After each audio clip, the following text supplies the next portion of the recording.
बौद्ध समाजाच्या एकीचा मोठा विजय। पुन्हा एकदा बौद्ध समाजाने दाखवून दिलं, जे ठरवलं किंवा जे करायचं असतं ते आम्ही करतोच। बौद्ध समाजाला मोठं यश। बौद्ध समाजाने जे आहे थेट पहिल्यांदा इतिहासामध्ये एखाद्या विमानतळावरती थेट गौतम बुद्धांची मूर्ती प्रस्थापित केली। छत्रपती संभाजीनगर विमानतळावरती गौतम बुद्धांची भव्य दिव्य मूर्ती उभारली। छत्रपती संभाजीनगर या ठिकाणी 15.5 फुटाची भव्य मूर्ती उभारण्यात आली। तर मित्रांनो नमस्कार, तुमच्या सर्वांचं स्वागत करतोय आपल्या चॅनलवर। जर बौद्ध समाज एकत्र आला किंवा त्यांनी जर एकी दाखवली तर काय होऊ शकतं याचं अनेक उदाहरणं आपल्याला आलेली आहेत। परंतु मित्रांनो आता इतिहासामध्ये पहिल्यांदा जे आहे थेट एका विमानतळावरती गौतम बुद्धांची भव्य दिव्य मूर्ती उभारण्यात आलेली आहे। तर ही मूर्ती जी आहे मित्रांनो Buddhist industrial manufacture and traders असोसिएशनच्या तर्फे त्या ठिकाणी उभारण्यात आलेली आहे। तर संपूर्ण प्रकरण काय आहे आपण पाहणार आहोत, परंतु तत्पूर्वी तुम्हाला विनंती असेल, चॅनलवर नवीन असाल तर चॅनलला नक्कीच सबस्क्राईब करा। मित्रांनो बौद्ध समाज जेव्हा एकत्र येतो किंवा बौद्ध समाजातील लोक जेव्हा जे काय ठरवतात ते नक्कीच करत असतात। बौद्ध समाजासाठी गौतम बुद्ध आणि डॉक्टर बाबासाहेब आंबेडकर म्हणजे काळजाचा विषय आहे आणि त्यासाठी ते वाटेल ते करायला तयार असतात आणि त्याचीच प्रसिद्धी पुन्हा एकदा आपल्याला आलेली आहे। मित्रांनो छत्रपती संभाजीनगर शहराला ज्या अजिंठा आणि वेरूळ लेण्यांमुळे बौद्ध धम्माचा मोठा वारसा लाभलेला आहे। यामुळे जगभरातून येणाऱ्या प्रत्येक पर्यटकाला ज्या विमानतळावरती उतरल्यानंतर ज्या सर्वात अगोदर गौतम बुद्धांचे दर्शन व्हायला पाहिजे अशा आपल्या सर्वांनाच वाटत होते आणि हीच गोष्ट ज्या आहे मित्रांनो सत्यात उतरवण्यासाठी बौद्ध समाजाने लढा दिला आणि त्या ठिकाणी ज्या आहे विमानतळावरती गौतम बुद्धांची मूर्ती उभारण्यात आलेली आहे। ही जी मूर्ती आहे मित्रांनो Buddhist industrial manufacture and traders association यांच्यातर्फे उभारण्यात आलेली आहे। छत्रपती संभाजीनगर या ठिकाणी असणाऱ्या विमानतळावरती ही मूर्ती भव्य दिव्य अशी उभारण्यात आलेली आहे। मित्रांनो गौतम बुद्ध जे आहे यांची भव्य दिव्य मूर्ती त्या ठिकाणी उभारण्यात यावी अशा अनेक जणांची इच्छा होती आणि ती इच्छा जी आता सत्यात उतरताना देखील आपल्याला दिसत आहे।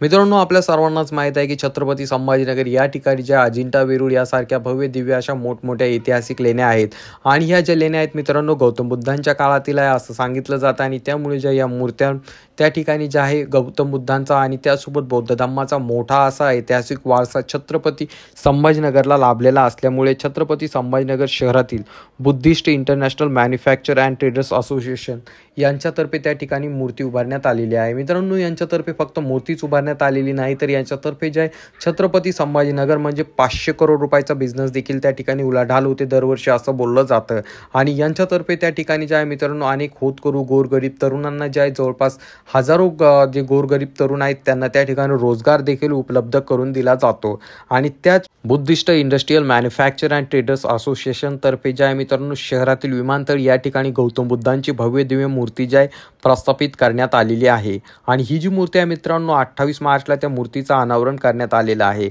या मूर्तीची जी साईज आहे जवळपास 15.5 फूट एवढ्या उंचीची आहे आणि या ठिकाणी म्हणजे छत्रपती संभाजीनगर या ठिकाणचे जे पालकमंत्री आहेत संजय शिरसाट व त्यासोबत मंत्री उदय सामंत सुद्धा त्या ठिकाणी उपस्थित होते आणि फक्त त्या ठिकाणी नेतेगणच नाही तर त्या ठिकाणी बौद्ध उपासक उपासिका देखील आपल्याला पाहायला मिळाल्या। परंतु मित्रांनो या मूर्तीचं अनावरण करत असताना त्या ठिकाणी संजय शिरसाट यांनी एक खूप महत्त्वाचं वक्तव्य केलं।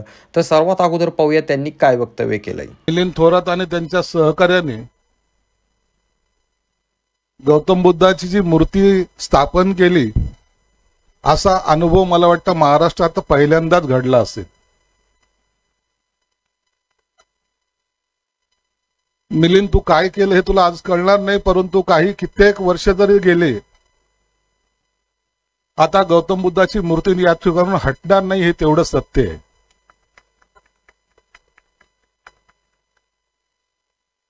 दाते अनेक असतात, अनेकाकडे पैसा आहे संपत्ती आहे त्याच्याकडे मान आहे सन्मान आहे, परंतु करण्याची क्षमता कुणाकडे आहे का? आज तुमच्या सर्व सहकार्याने स्वतःच्या पदरचे पैसे खर्च करून या ठिकाणी मूर्ती स्थापना केली। मिलिंद माझ्याकडे नेहमी यायचा, मला सांगायचं भाऊ असं झालं भाऊ तसं झालं, ही अडचण येते ती अडचण येते। खऱ्या अर्थानं एअरपोर्ट अथॉरिटीच्या येवल्यांनी त्यांना फार मदत केली।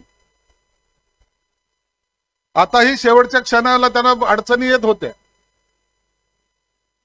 शहरामध्ये चालू असलेली परिस्थिती त्यानुसार याचं उद्घाटन करायचं का नाही करायचं, परमिशन द्यायची का नाही द्यायची, इथून सुरुवात।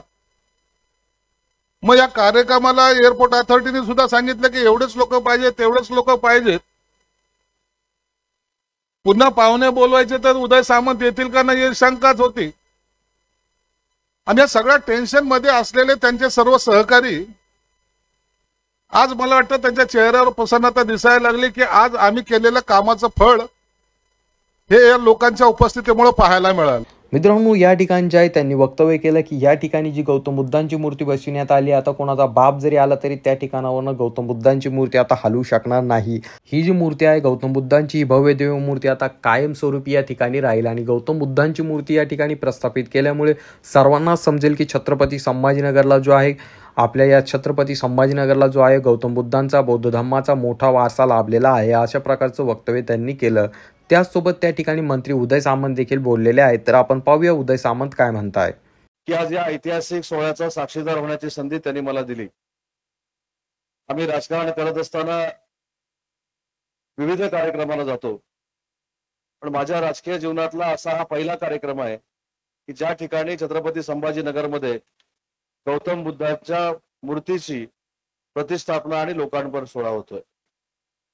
आज गौतम बुद्धांची मूर्ती आपल्या सकट सगळ्यांना दर्शन देणार आहे. मला आताच पत्रकारांनी विचारलं, तुम्ही इथं येण्याचं कारण काय? खऱ्या अर्थानं या देशाला, या जगाला अहिंसेचा संदेश देणारे गौतम बुद्ध होते. स्वतःच्या घरामध्ये देखील राजसत्ता असताना जनतेचं दुःख समजून घेतल्यानंतर जनतेमध्ये समरस होऊन जनतेला न्याय देणारी एक व्यक्ती त्या काळामध्ये आपल्या देशामध्ये निर्माण झाली. आपलं सगळ्यांचं भाग्य आहे, तुमचं आमचं सगळ्यांचं भाग्य आहे. आणि अशा पवित्र मूर्तीची प्रतिष्ठापना करण्याची संधी आणि त्याला उपस्थित राहण्याची संधी माझ्यासारख्या कार्यकर्त्याला मिळाली. आज आम्ही जे चर्चा करत होतो, मला खरं तर Buddhist industrial manufacturers and traders असोसिएशनचे मनापासून कौतुक करायचंय, मनापासून त्यांना धन्यवाद द्यायचे आहेत की एखादं मिशन घेऊन जर आपण कामाला लागलो तर आंतरराष्ट्रीय विमानतळाच्या परिसरामध्ये देखील गौतम बुद्धांच्या मूर्तीची प्रतिष्ठापना आपण करू शकतो. हे देशात जर पहिलं कोणी दाखवलं असेल तर ते बुद्धिस्ट इंडस्ट्रियल मॅन्युफॅक्चर असोसिएशन. मित्रांनो, उदय सामंत यांचं भाषण आपण ऐकलं. ते देखील बोलत असताना म्हणाले की मी पहिल्यांदाच अशा कुठल्या तरी कार्यक्रमाला गेलो ज्या ठिकाणी विमानतळावरती थेट गौतम बुद्धांची मूर्ती उभारण्यात आलेली असेल, अशा प्रकारचं वक्तव्य त्यांनी केलं. म्हणजे मित्रांनो, आजपर्यंत आपण पाहिला गौतम बुद्धांच्या ज्या मूर्त्या आहेत मित्रांनो, आजपर्यंत आपल्याला कुठल्या ना कुठल्या चौकामध्ये पाहायला मिळाल्या होत्या, परंतु इतिहासामध्ये पहिल्यांदा असं झालं की गौतम बुद्धांची जी मूर्ती आहे मित्रांनो थेट विमानतळावरती लावण्यात आलेली आहे. आणि विमानतळावरती थोडी तितकी नाही तर जवळपास 15.5 फुटाची म्हणजे खूप मोठी अशी भव्य दिव्य मूर्ती त्या ठिकाणी उपस्थित करण्यात आलेली आहे. आणि ही खूप मोठी आणि मोलाची गोष्ट आहे, कारण मित्रांनो ज्या डॉक्टर बाबासाहेब आंबेडकरांनी बौद्ध धम्म स्वीकारला, त्यांना एक काल जे आहे मित्रांनो बैलगाडीमध्ये बसू दिलं नव्हतं, परंतु आता त्यांच्या धर्माचं जे प्रतीक आहे किंवा बौद्ध धर्माचे जे सर्वात महत्त्वाचं जे व्यक्तिमत्व आहे मित्रांनो म्हणजे गौतम बुद्ध यांची मूर्ती थेट विमानतळावरती लागणं ही बौद्ध समाजासाठी खूप महत्त्वाची व खूप अभिमानाची गोष्ट अशी मानली जाते. या ठिकाणी जे आहे मित्रांनो फक्त त्या ठिकाणी मंत्रीच नाही तर अनेक त्या ठिकाणी बौद्ध धम्म अनुयायी देखील उपस्थितीत राहिले होते. तर चला पाहूया बाकीच्या त्या ठिकाणी कार्यक्रमामध्ये काय घडलं काय नाही आणि त्या ठिकाणी कोण काय म्हटलंय. परंतु तत्पूर्वी तुम्हाला विनंती असेल, आपल्या जर चॅनलवर तुम्ही नवीन असाल तर चॅनलला नक्कीच सबस्क्राईब करा.